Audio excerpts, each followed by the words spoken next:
Bom dia, meu povo! Tenho uns 20 minutinhos e resolvi. Cara, vai ser. Eu tinha muita coisa pra falar. Acho que eu passei o final de semana inteiro acumulando coisas que estão acontecendo e que eu queria dividir com vocês. Mas não vai dar nem tempo de eu organizar o pensamento. E também eu me sinto um pouco traidora se eu organizo muito pensamento. Porque se eu organizo muito pensamento, aí não vira um fofoca na Copa aleatório, vira uma coisa roteirizada. E pra mim, o fofoca na Copa tem que ser aleatório, porque se for roteirizado não vai ser mais fofoca na Copa. Mas bora conversar de um monte de coisa que tá acontecendo nesse país e fora dele também, que eu quero que a gente pense um pouquinho. Acho que eu até brinquei aqui, né, militão e militante. Porque eu acho que a gente confunde muito o que é pluralidade e o que é o indivíduo, sabe? E uma das... Vamos lá, vamos começar contextualizando, né? Tá tendo Copa do Mundo, e aí os jogadores estão lá no Catar e saíram pra jantar num lugar bem famoso lá, que eles servem uma carne com ouro. E essa carne, eu tô sabendo tudo pelo site de fofoca, tá? Então, assim, se não tiver muito ao pé da letra, desconsidera, mas eu acho que dá pra gente pegar o conceito daqui. Parece que essa carne custa 9 mil reais. E aí, dentro das pessoas que estavam lá nesse jantar, os jogadores e tal, estava também Militão. Pra quem não sabe, há pouco tempo, essa pessoa se envolveu numa polêmica em relação à pensão, pagar a pensão do filho, né? Ele disse que ele não tinha condições de pagar a pensão, depois eles entraram num acordo e, ao que consta pelas fofocas aí da internet, ele tem cumprido o acordo. Mas uma das coisas que ele alegou é que ele não poderia pagar a pensão. E aí depois ele tem esse recorte e mostra ele aí nesse jantar. Tá? Daí eu poderia falar muito tempo e trazer isso para o direito falando sobre a teoria da aparência e sobre a pensão alimentícia, que eu acho que é um pouco até do que esperam que eu fale se me verem só como advogada. Mas eu não uso essa rede social para falar só como advogada. Aqui eu também falo como mulher e como militante, né?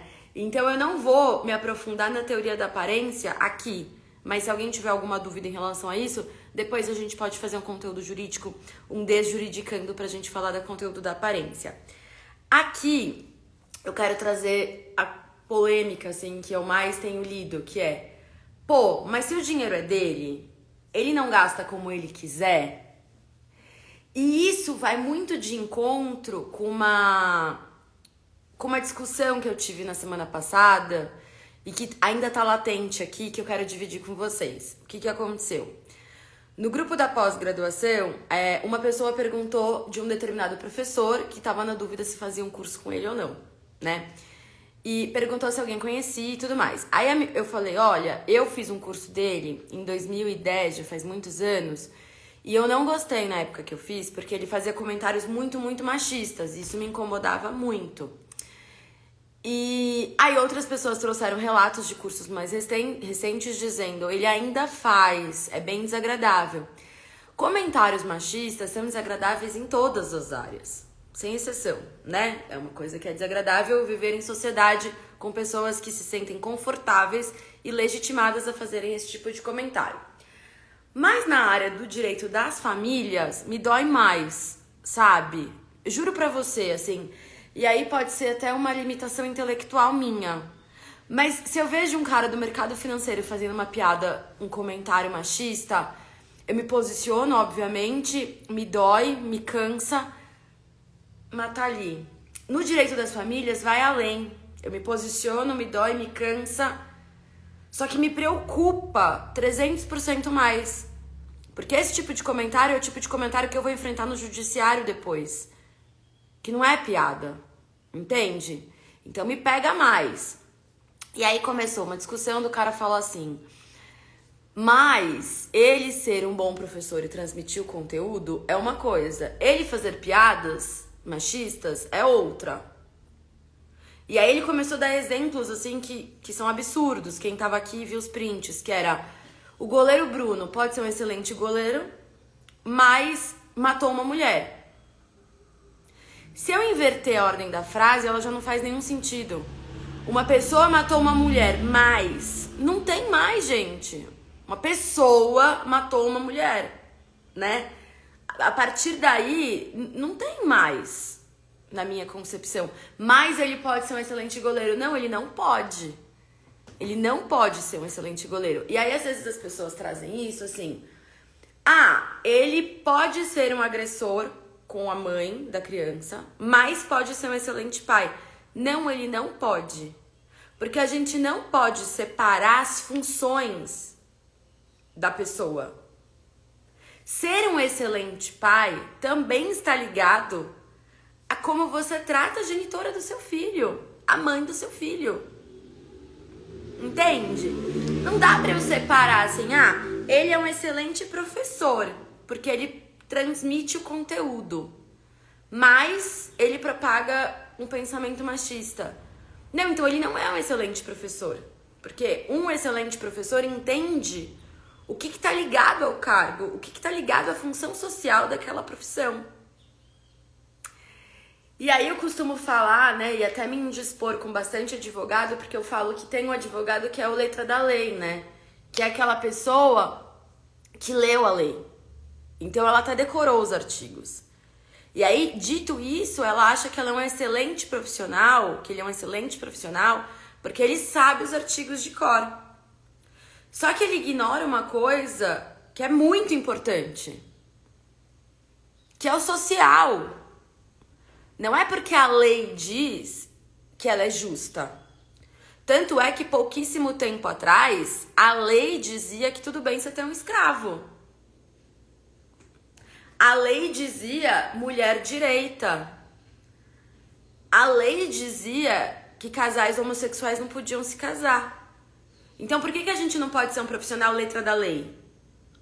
Porque se a gente não entender contextos de hegemonia, se a gente não entender contextos de pensamento dominante, se a gente não entender o que é o senso comum e o que é o senso crítico, a gente vai sempre legitimar que as coisas são assim. Hoje eu compartilhei um vídeo da Angela Davis falando, eu não vou lembrar agora a frase literal que ela usou, mas era uma pergunta, fizeram uma pergunta pra ela falando se não era muito cansativo, né? Não lembro se era cansativo a palavra, mas como que a gente continua lutando contra uma coisa tão grande que é destruir o capitalismo, ou o patriarcado, ou homofobia, ou racismo? São coisas muito grandes que a gente não consegue olhar que tá rolando uma mudança. Porque a gente quer uma data. Quero destruir o machismo nesse dia. No dia 14 de outubro foi declarado o fim do machismo. E não é assim. Processos históricos não acontecem num dia. Por isso que a gente tem que acabar com essa história assim, quem declarou a independência? Quem decretou o fim da escravidão? Não foi um dia. É uma construção de luta. É uma construção de pessoas, de pensamentos críticos, de militância, que faz com que aquilo se torne tão insuportável para a classe dominante que eles não têm outra opção senão fazer aquilo.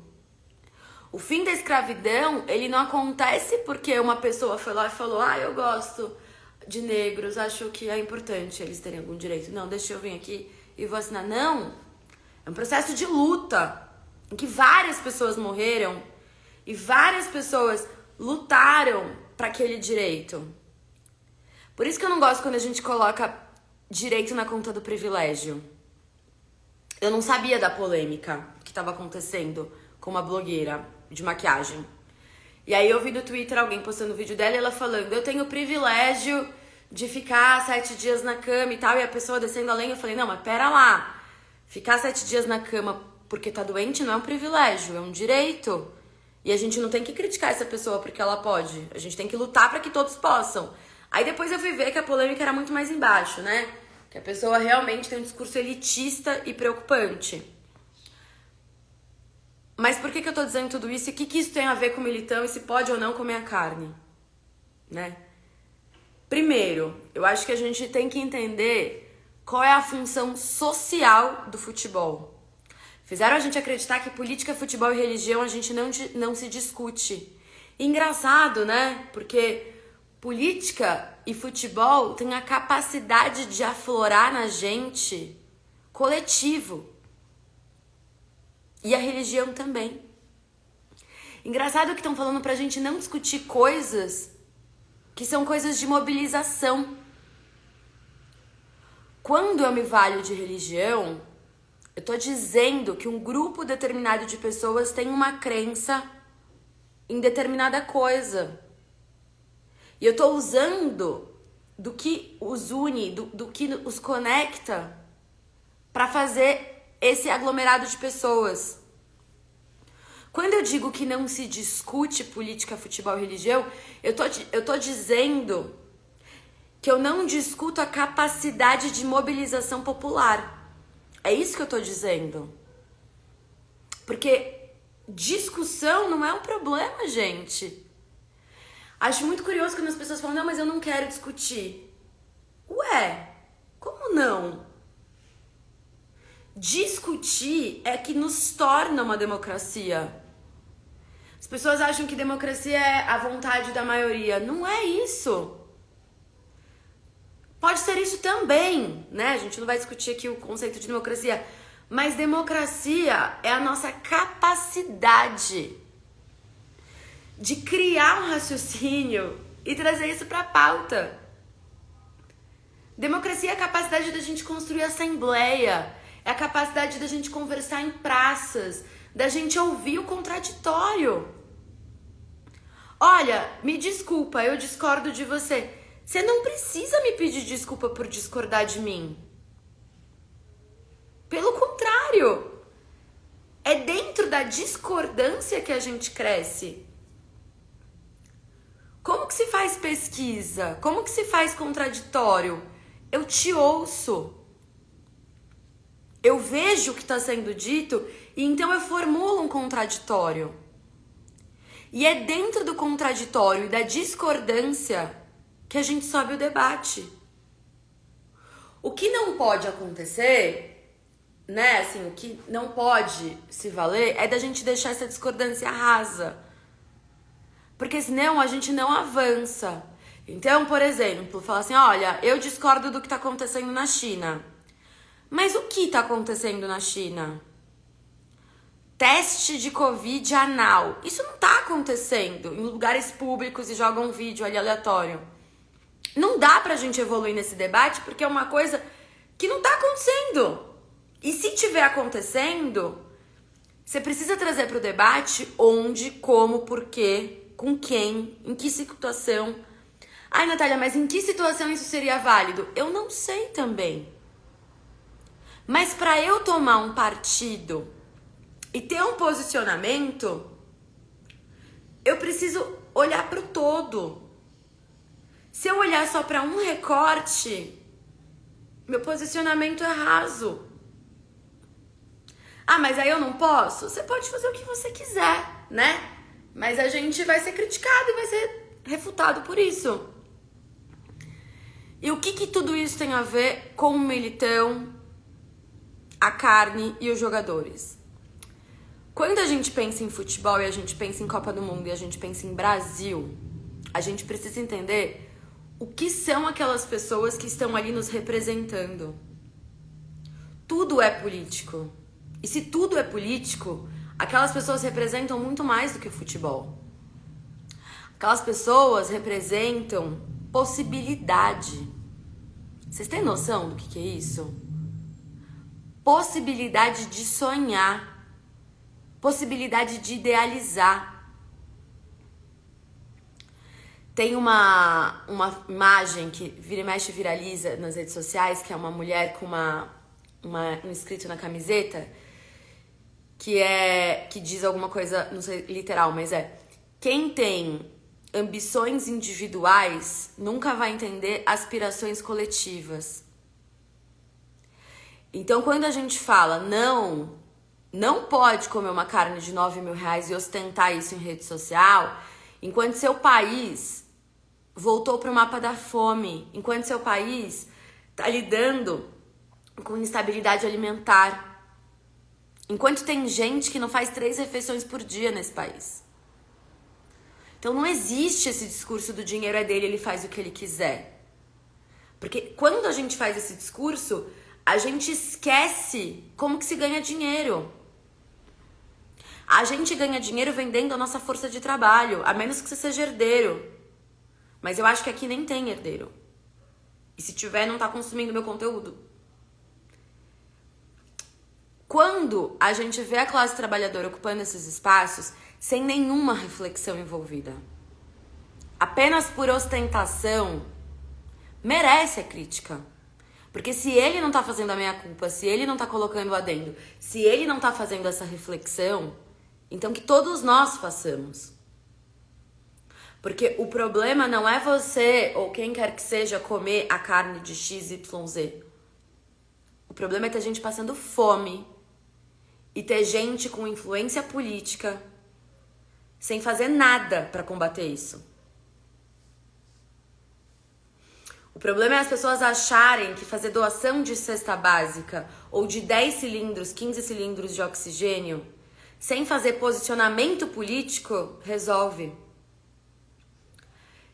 O problema são as pessoas, como o Ronaldinho, colocar uma culpa no indivíduo, falando: mas pode funcionar até como uma inspiração. Não! Funcionar como inspiração é a gente pegar os direitos que já nos são garantidos, como de alimentação, e exigir políticas públicas para que isso não seja uma questão. A gente só vai poder falar que tá tudo bem, que cada um faz o que você quiser com seu dinheiro, o que quiser com seu próprio dinheiro, quando não tiver mais gente passando fome, quando não tiver mais gente morando na rua, tá? Quando não tiver mais criança sem tomar vacina, sem estar matriculada na escola. Não existe problema no indivíduo, existe problema no coletivo. E se a gente não transformar pautas individuais em pautas coletivas, a gente não avança como sociedade. O problema do militão tá ostentando isso no Catar e devendo pensão reflete diretamente em como eu posso defender a minha cliente. Lei da aparência não surgiu do nada. Então a gente precisa sim trazer esses debates para o coletivo. Eu queria falar mais coisas, mas não vai dar tempo porque eu vou entrar em reunião. Mas eu vou convidar cada vez mais. Não é assim, eu quero que vocês leiam XYZ. Não, mas se quiser ler, por favor, faça. Eu quero convidar. Pare de pensar em problemas individuais como sendo individuais. E a gente comece a pensar, eu vou te convidar, assim, pensar quais são os seus problemas hoje. Faz uma lista desses problemas. O que tá doendo em você hoje? Falta de grana, cansaço, burnout, falta de creche, enfim. Faz uma lista dos problemas que hoje você tem e olha pra eles com um filtro de quais problemas são seus no particular e quais problemas são sistêmicos em sociedade. Se você detectar que a maior parte dos seus problemas não são seus como indivíduo, mas são problemas sociais, então eu te convido a olhar para o coletivo que já existe. Sindicato, partido político, coletivos, associações, grupos de estudo. É no coletivo que a gente se fortalece. É no coletivo que a gente dá conta. Esse problema talvez não seja só seu. Então, quando a gente olhar para isso e falar o dinheiro é dele, ele faz o que ele quiser, a gente tem que pensar qual é a cadeia reprodutiva que permite que alguma pessoa tenha dinheiro para comer uma carne de 9 mil reais com ouro e tem a outra que tá lambendo osso. Porque as coisas estão intrinsecamente ligadas. É isso, gente. Boa semana. Bom jogo pra gente.